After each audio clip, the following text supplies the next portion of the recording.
यीशु को कब्र में दफनाने के बाद सप्ताह के पहले दिन जब मरियम मगदलीनी सुबह सुबह यीशु की कब्र पर गई तो ऐसा क्या देखी थी कि वह दौड़कर यीशु के चेलों को कब्र पर बुलाकर ले गई थी। आइए जानते हैं। यीशु मसीह के निधन के बाद सप्ताह के पहले दिन सुबह सुबह जब अभी अंधेरा था तब मरियम मगदलीनी यीशु की कब्र पर गई। वहां पहुंचकर उसने देखा कि कब्र की प्रवेश द्वार से पत्थर हटा हुआ है। वह तुरंत दौड़कर यीशु के चेले शमौन पतरस और यूहन्ना के पास गई और उन्हें बुलाकर कब्र पर ले गई। जब वे वहां पहुंचे और कब्र के अंदर झांका तो उन्होंने केवल कपड़े पड़े हुए देखा। फिर उन्होंने उस कपड़ा को भी देखा जो यीशु के सिर के चारों ओर लपेटा गया था, पर वह बाकी कपड़ों से अलग मोड़ा हुआ एक स्थान पर रखा हुआ था। फिर वे आश्चर्यचकित होकर अपने घर लौट गए, लेकिन मरियम रोती हुई कब्र के पास ही बाहर खड़ी रही। जब उसने कब्र में झुककर देखा तो दो स्वर्गदूतों को उज्ज्वल कपड़े पहने हुए देखा जहाँ यीशु का शव रखा हुआ था। स्वर्गदूतों ने उससे पूछा, हे नारी, तुम क्यों रो रही हो? तो उसने उनसे कहा, वे मेरे प्रभु को उठा ले गए और मैं नहीं जानती कि उसे कहाँ रखा है। तभी उसने पीछे मुड़कर देखा तो वहां उसने यीशु को खड़े देखा।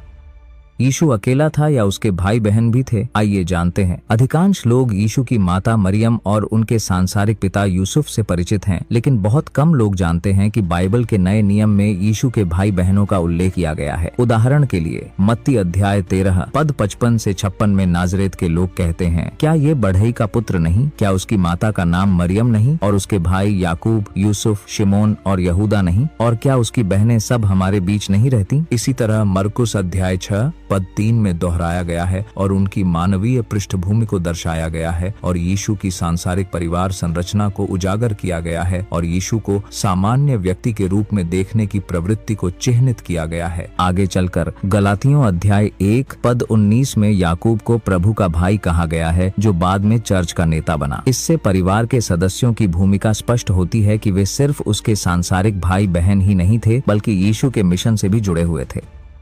अपने गिरफ्तारी से पहले गतसमनी के बगीचे में यीशु ने कितनी बार प्रार्थना किया था और हर एक प्रार्थना कितने घंटों का था? आइए जानते हैं। गिरफ्तारी के रात को यीशु अपने शिष्यों के साथ गतसमनी के बगीचे में गए, जहां वे अक्सर प्रार्थना करने के लिए जाते थे। वहां यीशु ने अपने शिष्यों से प्रार्थना करते समय जागते रहने को कहा और यीशु थोड़ा आगे जाकर जमीन पर गिरकर प्रार्थना करने लगे। जब यीशु प्रार्थना कर रहे थे तो बेचैन में उनका पसीना खून की बूंदों की तरह जमीन पर गिर रहा था। ऐसा प्रतीत होता है कि उनमें से हर एक प्रार्थना लगभग एक घंटे तक चली थी।